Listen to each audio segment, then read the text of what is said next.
technical chaos. So let's talk about our development update. We're going to go through Shopify emails. We'll do some questions and answers. As always, you guys can ask questions at any point during the Thoughtstream, and we will get to them. And then we'll talk about our next time on the Thoughtstream. So let's get right into our development update. Reminder, the changelog is always there. We updated that this week. I think it was Tuesday that we updated a bunch of stuff. So you can always check out the changelog to see our latest fixes. The biggest fix was we changed the customer orders page. So we have now given you the ability to sort by pull dates and also to check and uncheck individual items in that. So let's say that somebody comes in on the Tuesday. You've already done your pulls on Monday and Tuesday for the following week, but the street date is until Wednesday. You can now sort by pull date and then uncheck things that you don't want to invoice for them. So you actually check things that you want to invoice in. That is live now. Updating missing products by UPC code. So one of the most common things is, for example, a Lunar product. Maybe it's an Aquaman trade paperback from 2017.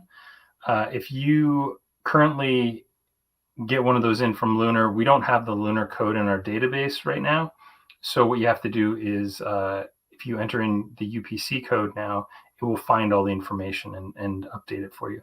And then it will update data on our end so that we'll now have child codes going forward. And if you do you get more copies in or whatever in the future, or anyone else in the network gets it, it'll be good to go. It says in final QA, it's done. I don't know why it says that. Ratio numbers were missing on customer activity. Those are now there. So customer activity, it shows it here, and it also shows it in the pre-order pop-up when you're confirming it. Right now in progress, we are redefining our data architecture. So we just noticed an issue with resolicitations. It was challengers brought up an issue with resolicitations that we weren't able to offer resolicited product. The reason is because the way we used to do things before we started this data architecture, the FOC was on the product. So since we have parent and child items, the FOC was actually on the parent item from like 2019. In this case, it was a Dark Knight's Return Gallery Edition. This will separate FOC from the products. So the products will just have product information. The distributors will be where we keep the FOC information, the ship dates. This is really important because Diamond and PRH sometimes have different FOC dates for the same product. So we have to abstract this one level higher. It's really great because it means we'll be able to bring on new distributors like Ingram and dudes like that fairly easily now because we've abstracted our data a little bit. Of course, the customer list is the other project that's in the works. So Taras is working on the data re-architecture and Kirill is working on customer lists, and we will have those. I'm expecting to have them in my QA hands before the weekend, and then I'm going to QA the bejesus out of this because it touches a lot of stuff. The same with the data architecture stuff. The previews are up. So I got those up last night. Customers can now order from the February 2022 catalog. Data was a little bit slow coming to us this month. There was a number of issues. We had to review a bunch of stuff around secondary B covers. We'll still be kind of reviewing that stuff for the next couple of weeks. There was about, I think, 15, 16 items out of 3,000. Not that bad, but it is a little bit like finding a needle in a haystack when you're looking through these things. We'll also be updating the cover images and info quite a bit. So the next 2 weeks usually see a lot of movement on our previews information. We also update the previews on FOC and new release days. So you'll notice things change quite a bit, even up till the day of release. New introduction, we've built a community. I'm not going to lie, this was not hard. It took me less than an hour to get this thing up and running. I was considering building a Facebook community, but the truth is I don't like Facebook personally, and I'm trying to get off it as much as possible. So we built a, hey, Danica and Brandon from Variant Edition are here. So we built an online community that you're welcome to join. It's invite only right now. So you can send an email to help@managedcomics.com to get an invite. I will send an email out to this group, the group that got the emails for today's meeting. So basically, if you are a current Managed Comics subscriber to either Classic or 2.0, you will get an invite to the community.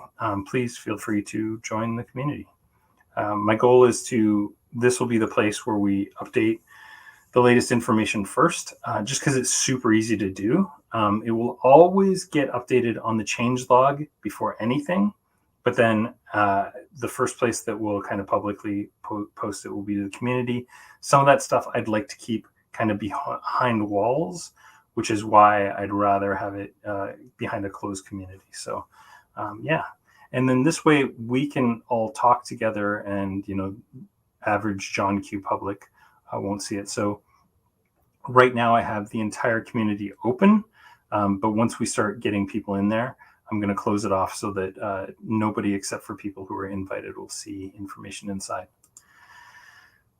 Let's get to the good Shopify email stuff. Anybody have any questions about our development updates before we get going on this?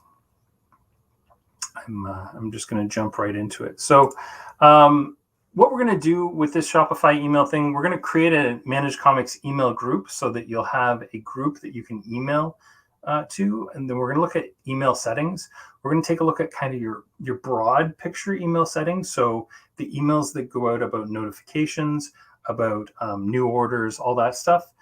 There's kind of a bigger picture thing, and then we'll get down into like marketing emails, and we're going to set up the Shopify email marketing system. So it's actually a separate app that you install, which then gives you access to a few extra things. We'll configure a template. We're going to use some tags, and actually the tags we're actually going to use as part of the creating a Managed Comics email group. Then we'll send an email, and we're going to look at one alternative. There's a couple others, and I think I don't want to overwhelm things this week, so I'm going to keep this very, very kind of streamlined and keep it simple, because we could get super, super complicated. We built a really, really complex automation system for one client a while ago, and I don't know that most people need that kind of stuff. So we're not going to talk a lot about a lot of that stuff right now, but there's a ton of different things you can do through Shopify using some of the kind of add-on apps.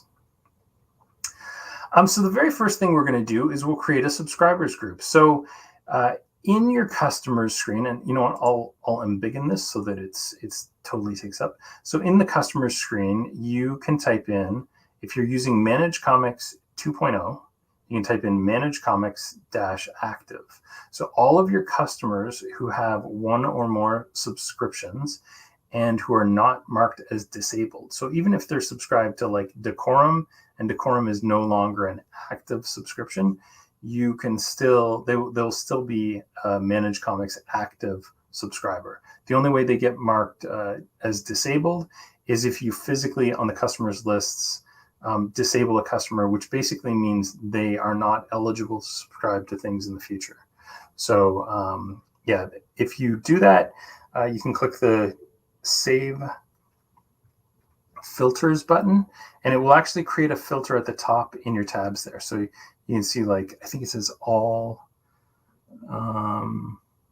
recurring, I see abandoned checkouts. So now you'll have a Managed Comics subscribers tab up there as well. So let's talk a little bit about the overall email settings. And so these are notifications, and these are for things like order created, order confirmation, edited, invoice, order canceled, all those things. There's some basic setup that most stores forget to do that will really kind of at least reinforce your brand a little bit and help with that. So we're going to look at two different things. We're going to look at basic customization and then customizing a single notification. Basic customization, super easy. totally safe.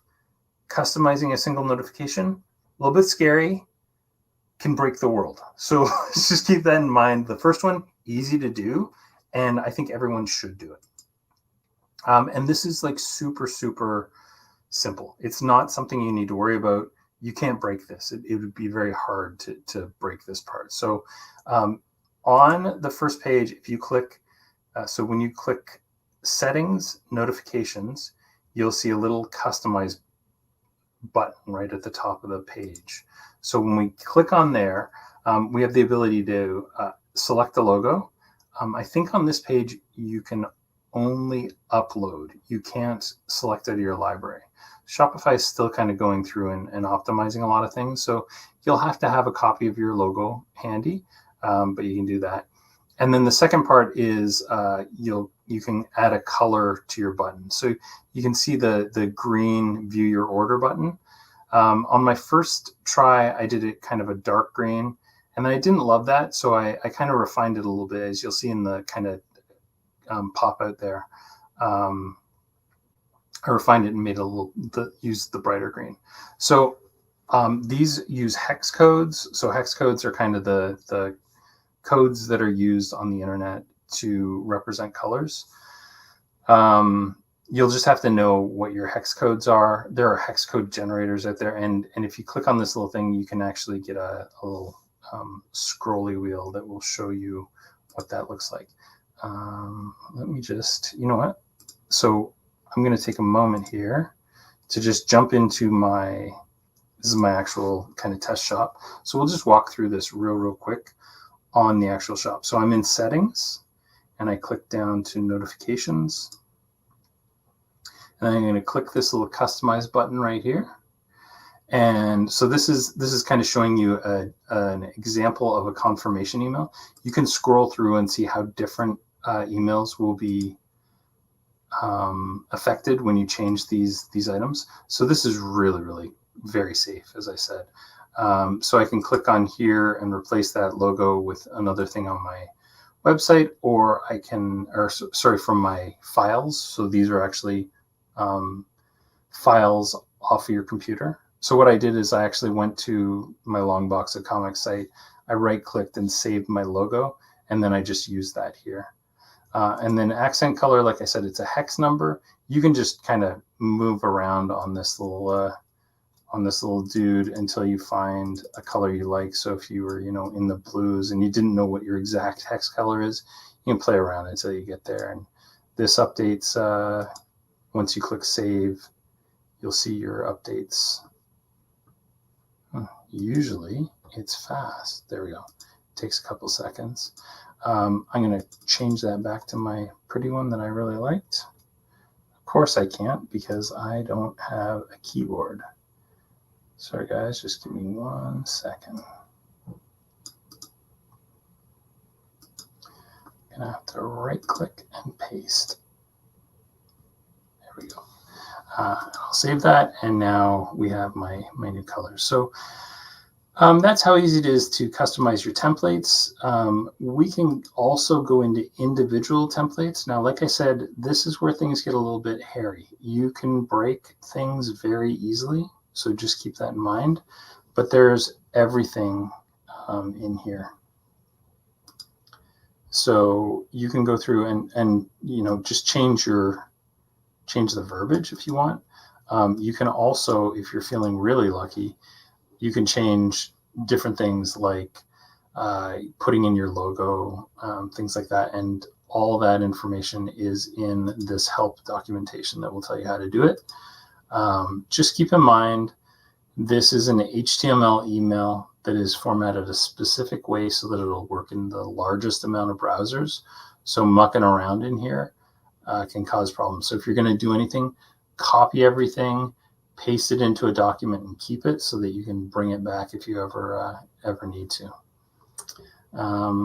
So yeah, that is editing those. Like I said, you can do little things really easily. As long as you're not messing around with any of these little squiggly brackets, you can write as much or as few words as you want to in here, and it won't really affect the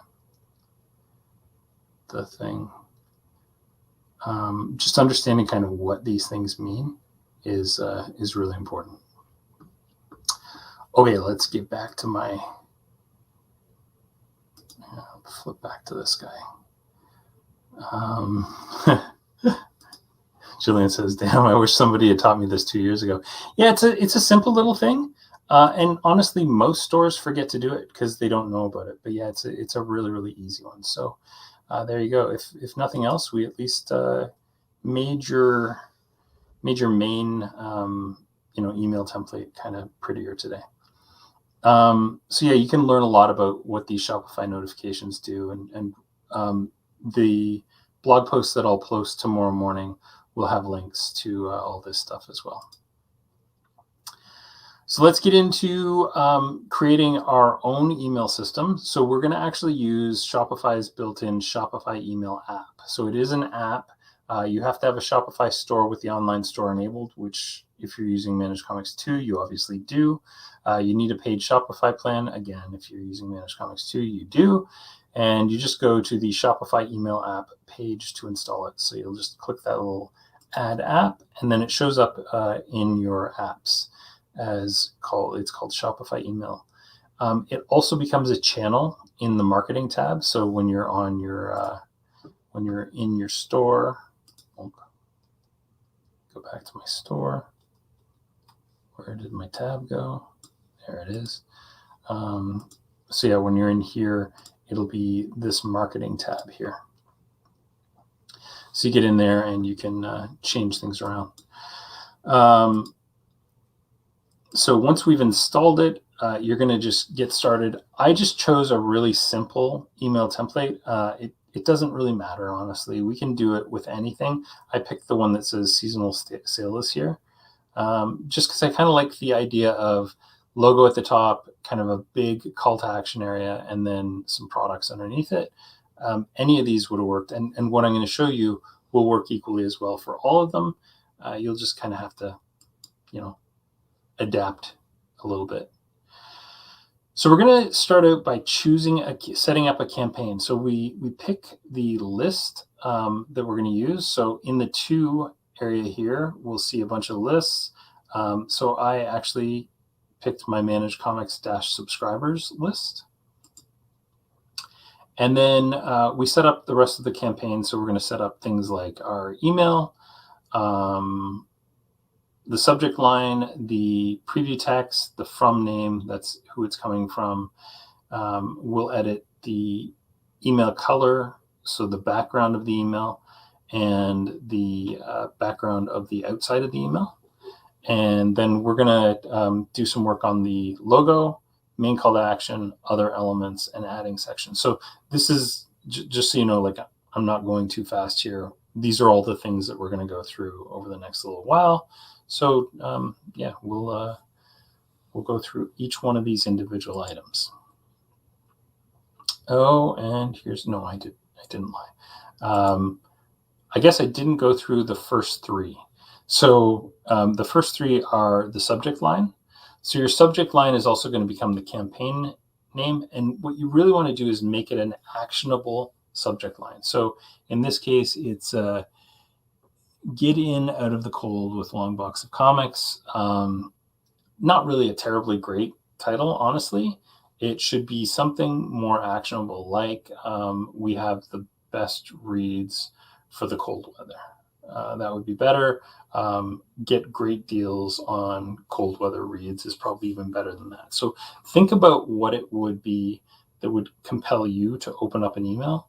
And use that as your subject line. So the subject line is kind of the first thing that you see. The second one is a preview blurb. The most common place you see this is on your mobile phone. You'll see like email with a subject, and then you might see like a little kind of 2-sentence blurb or a 1-sentence blurb. In this case, I think I said Long Box of Comics has the best ingredients for a cozy stay at home or something like that.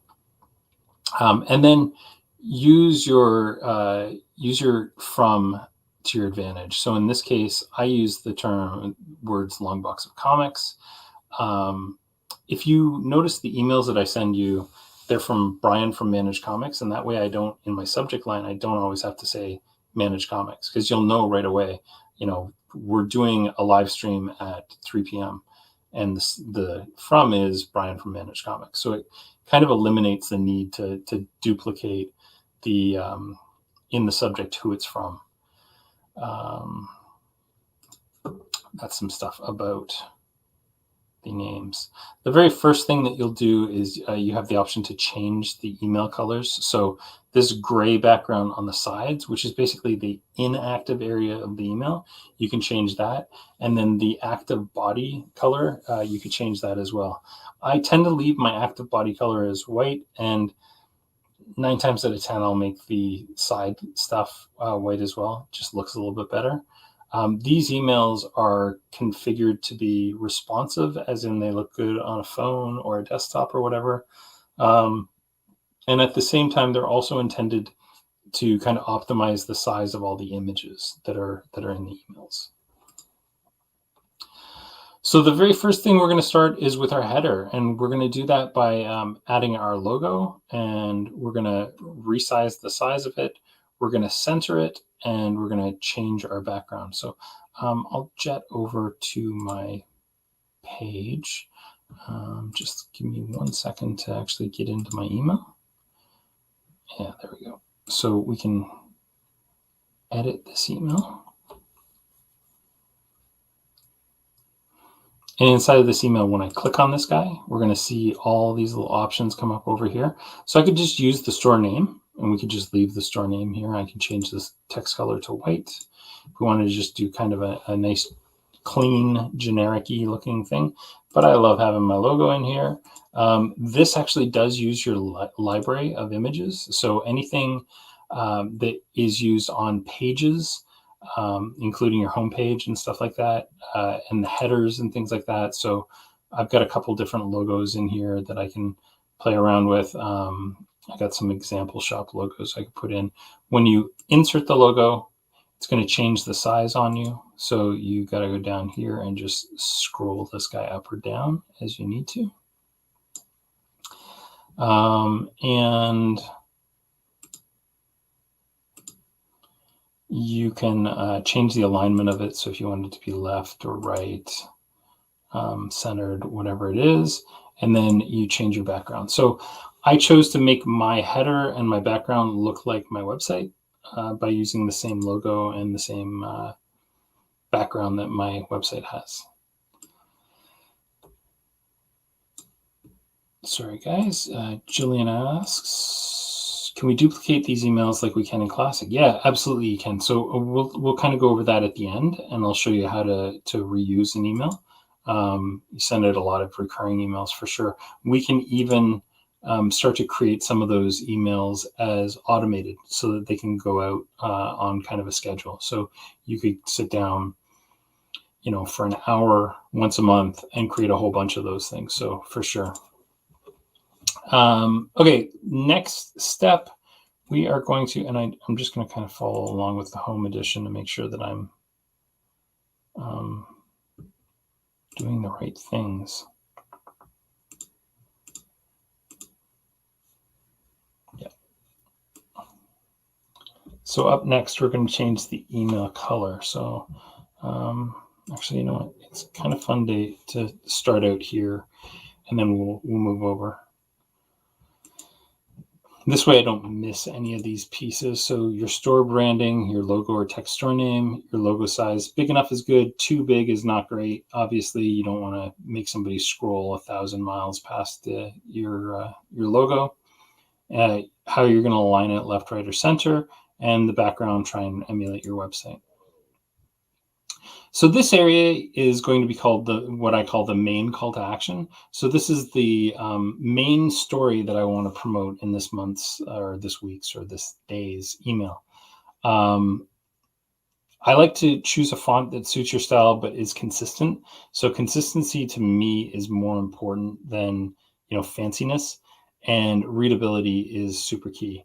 I think that Shopify has probably done a lot of research into what is readable and what isn't, which is why their system font is kind of a default, fairly clean sans serif font. So yeah, go with that. Text color, you're going to want to make it high contrast. So if you were to make this a white background, you'd obviously have a black or a dark gray text on it. If you made it yellow, you'd want to have something that will contrast like a dark green.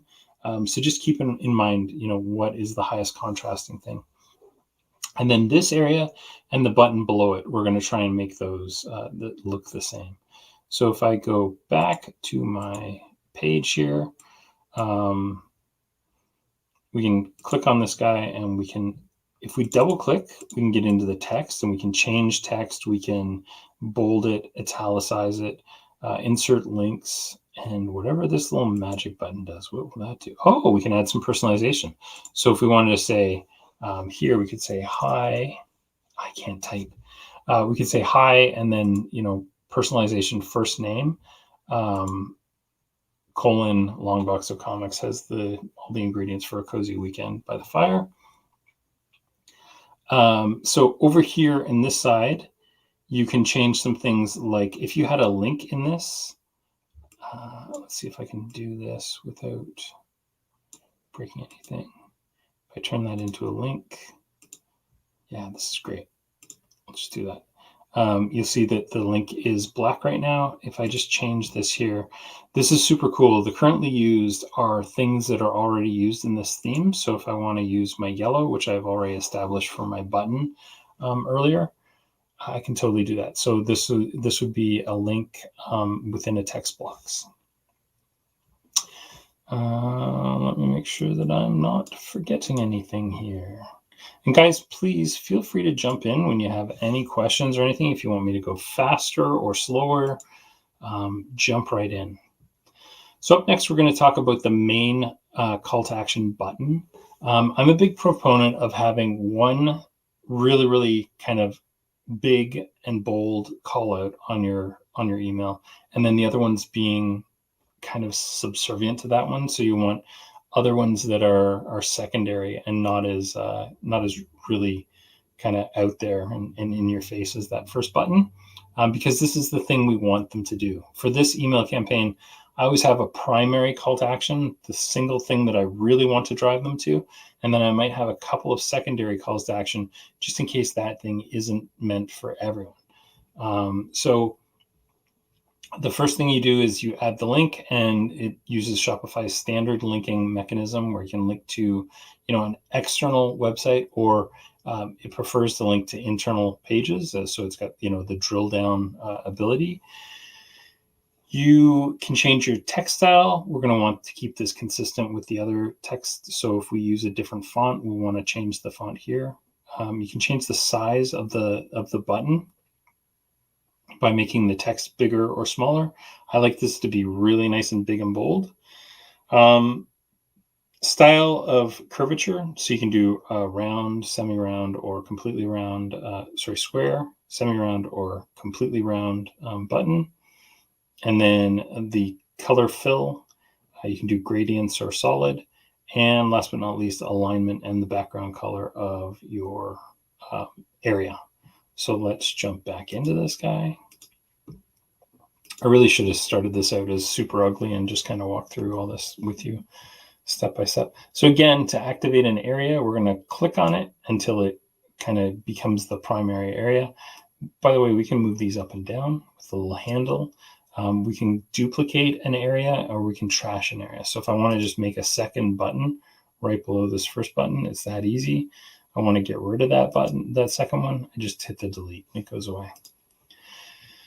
So over here, I'm going to actually link to my Manage Comics page. So we'll go to subscriptions. So it's going to link into subscriptions. I'm going to keep my system font what the default is, but I could definitely change that. Text size, I bumped it up a couple notches to 22. My corners, I went square. Like I said, you can go semi-rounded corners or full like round button. This mirrors my website, so I decided to go square. You could do a fill of a solid or just an outline fill. We're going to choose a solid fill, and we're going to do a button color of yellow. We're going to do a text color of the same kind of forest green that we have on the background. I just love this look. It almost looks like it's kind of stamped out from a piece of paper. And finally, we choose our alignment and we make sure that our background color here is going to match the image above it, or the box above it. And again, we have that currently used so that we can kind of use something that already exists. There we go with that. And now we go other elements. So we can add products, and for some reason I lost my product edition. So this is actually great. We can walk through exactly how to do this. So we're going to just add another element. And we'll just change this to our, I can't type. So we would change this to say our featured product, and then we'll go and we'll search for a product. And I'm going to grab the Green Arrow Longbow Hunters Saga Omnibus Volume 2. So we add that, and it actually fetches all the information. It has the call to action. We can change some of these things. So if we wanted to change the link color to be our green, we can do that. I think, I have to click the button. So I'm going to make the button that will make it green. So I have a different kind of call to action than my main yellow call to action. And I like that. I think that's good. So I can save that guy. And now it's good to go.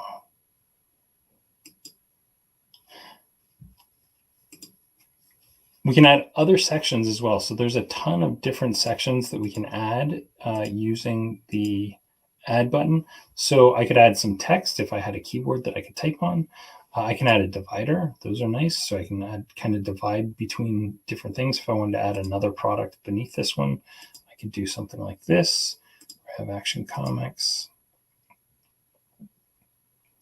The only thing that I don't love is that every time that you add a new thing, it's like it has amnesia and doesn't know that you have a style that you want to change. So it's another reason why changing your type between boxes is a little bit problematic, because you have to remember which font you used every time.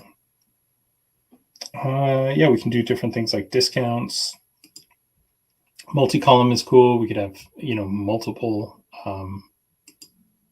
things. I think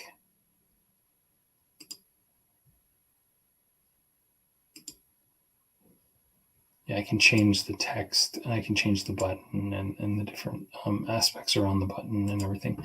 There's quite a few different options for you in this. So you can definitely make like a number of different types of emails. Now, that said, it's not kind of carte blanche. If you really, really want deep customization, you're going to want to get involved in something like a MailChimp. And like I said, I'm going to hold that off for another time. I'm going to actually write a fairly substantive blog post on MailChimp and how you use MailChimp with Shopify. And then we'll just kind of take that as a whole other topic. I believe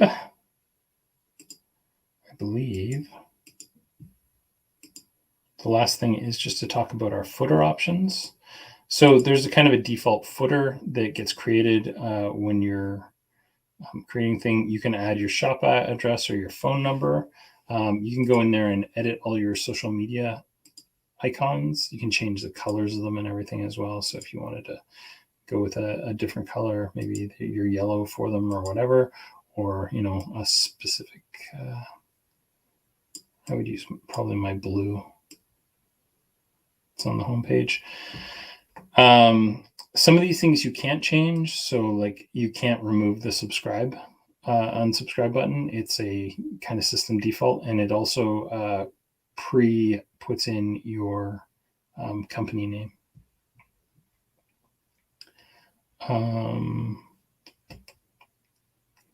That is that. So Julian says, not sure what else MailChimp adds that most of us would use, although I have no experience with it. So it just adds a lot more kind of polish to your emails. If you need a lot of different layouts, if you'd like to have kind of a more responsive layout, this might be a better option for you. But yeah, by and large, it's just kind of different different features. So if you're interested in kind of having a really, really bespoke email, MailChimp might be the way to go. Up next, we're getting so close. The first thing we're going to do is we're going to send a test to ourselves. So I always send a test to myself on any email. I should also send a test to myself when I'm doing slides. So yeah, the slide should have shown my actual email in my inbox. And I would try and find it, but without a keyboard, I don't know if I could find it. So you'll want to click on every single link within that email. If this is your first one, you're going to want to click on all your footer links, all your social links and stuff like that as well to make sure all those things works. Probably don't click on the unsubscribe link because I think that may actually unsubscribe you from future test emails, which would be troublesome. But yeah, I always go through and click every email. So every email I send out to you guys, I check them before I send them out because the last thing you want to do is send out an email with a bad link. And there's no way to recall an email. So that's horrifying. But once you're comfortable with everything, you have two options. So you can send it but immediately by clicking the send button, or you can schedule it. So you get, I think it's 2,500 emails for free with Shopify email. Over that, they charge you, it's very little. I think it's like 10 cents per 100 or maybe 10 cents per 1,000. It's not a whole ton of money. But yeah, it does cost money over a certain threshold. I know as a provider that it costs me like a few cents, a few dollars per extra 100 emails that are sent out through my system. So they're just passing the savings on to you. Julian asks over how long a period. That's over a 30-day period. So over a month, if you're sending out more than 2,500 marketing emails, you will have to pay a little bit extra.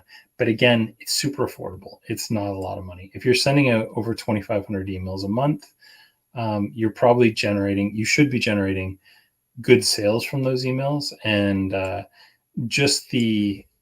I don't go into any of the marketing statistics and things like that you get on the back end.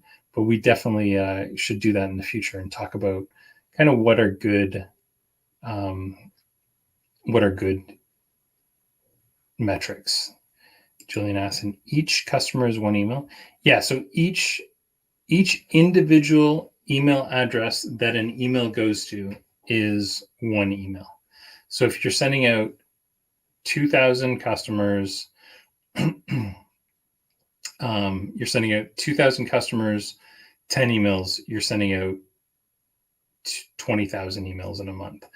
And this is why the segmentation that we did at the beginning is really, really important. You shouldn't be sending out gaming emails to comics customers. You probably don't want to send out, generic comics emails to gaming customers. So really getting that audience segmentation right is really important. 2,500 is a little, yeah, it's not a lot. But again, the segmentation will make that a big deal.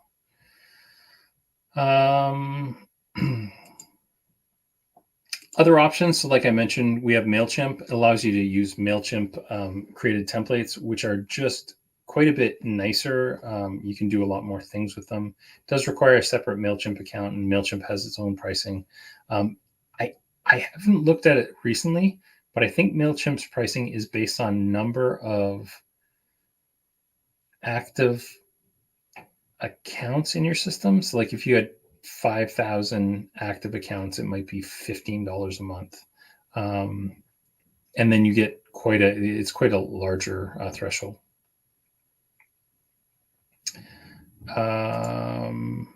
Any questions from anybody? Do we have any questions on our email stuff here? Julian says, 10 emails to 300 subscribers is still a bust. So yeah, but we're talking about like dollars, not hundreds of dollars, Julian. So if you are sending out 3,000 emails in a month, if you're not generating hundreds or even thousands of dollars from those 3,000 emails you're sending out, then we have an entirely different conversation that we should have, because you're probably burning your list out. And that's something I didn't really consider having a conversation about, kind of when we should email, why we should email, and not only that, but like how we know that what we're doing is good. I'll give you some examples. Like Managed Comics, I send out emails to around 1,000 people a week, 1,500 people a week. I only get, I think it's 10,000 emails in a month on my my account that I pay $400 or $500 for every month. So I segment my groups very, very, very aggressively, because I know that the people who are customers, so there's about 140, 150 customers in our email. Those people have a different engagement than people who signed up for Managed Comics 3 years ago and never ever logged in. So those folks, I don't send a ton of emails to. Our active customers, I send like a weekly email. Actually, I think I send 3 or 4 emails every week to our active customers, because those customers have an ROI. I know what that ROI is, and I can justify going over my 10,000 email limit, because I know that sending those emails out encourages retention, keeps people coming back, lets them know that we're an active business that's creating things. And if I was running an e-commerce store, I would tie metrics from my emails to my actual sales, and then start subdividing groups of customers. So if you've got customers who are kind of weekly warriors, there's maybe, let's arguably say there's 200 of those guys that come in every single week. So you're going to want to send them at least one weekly email. So there's 800 of our 2,500 emails. Now there might be another 2,000, 3,000 customers who come in once a month. I'm going to send those emails, and then I'm going to want to make sure I'm tying the ROI, the return on investment of sending those emails out, to those people. So I know that actually putting cash out of your hand is a very obvious, it's a very obvious cost, right?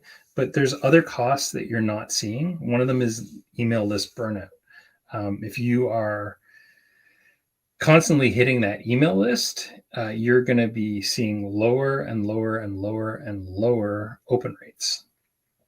That means you're starting to burn out your email list. So I would rather have an email list where I get a 60% open rate on it, because they're super engaged with me, and the click-through rates on those are like 12%, and then I get 2 or 3 purchases out of it, than an email list where I have 10,000 people with a 5% click-through, or a 5% open rate, and like a 2% on the open rate, by the way, click-through rate, which means I'm getting maybe one sale.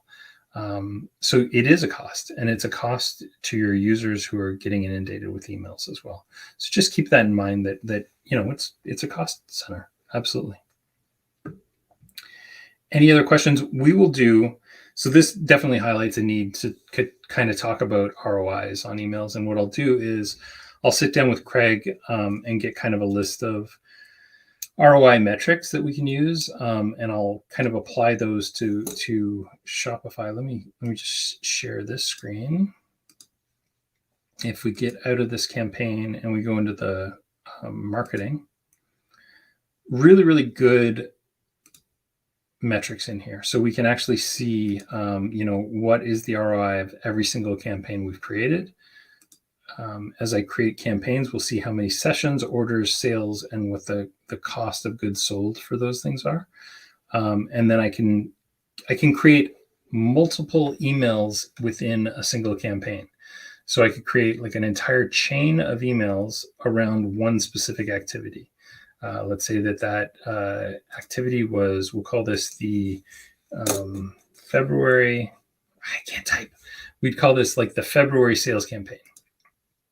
And then we can see from that campaign exactly how many orders we got out of it. And that's really, really important to know. And we can see our results from our campaigns and everything like that as well.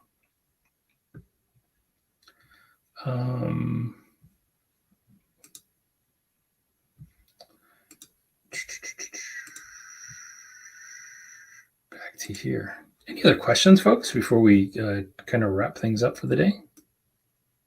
I gotta have some power problems down here because my ring light is giving me a little bit of a kind of a flicker effect. Okay, let's jump into the next part. Customer videos. Yeah, I added the customer videos to our YouTube page. They were also included in the last blog post that I posted. So if you need links to those, can't type. I keep forgetting I can't type. Yeah, if you go to info.managedcomics.com, you can see those two videos there on the most recent blog post. And you can use those to help your customers not only log on, but understand kind of how to use their Managed Comics account. Next time, we're going to do a frequently asked questions Thoughtstream. I get a ton of kind of the same questions sent to me every week. And so I've created a bunch of macros in my help so that I can answer the same things quite a bit. But we're going to talk about the point of sale. We'll talk a little bit about the pulls through the order process, and we're going to talk a little bit about customer reviews and how your customers kind of see things. So we'll definitely go through those things. But in the meantime, if you don't already have Managed Comics 2, here's where you go to get it. You go to managedcomics.com and you click in the link to the Shopify. You click in the link that says Get Managed Comics, and it'll send you a link to the Shopify App Store, the current version of the guide, regular progress emails, and previews of new features. And if you haven't already, like and subscribe to our Facebook and YouTube. And I think that's going to do it for the week. Thank you so much for bearing in with my seemingly weekly technical problems. And we will see you all next time. Thanks again.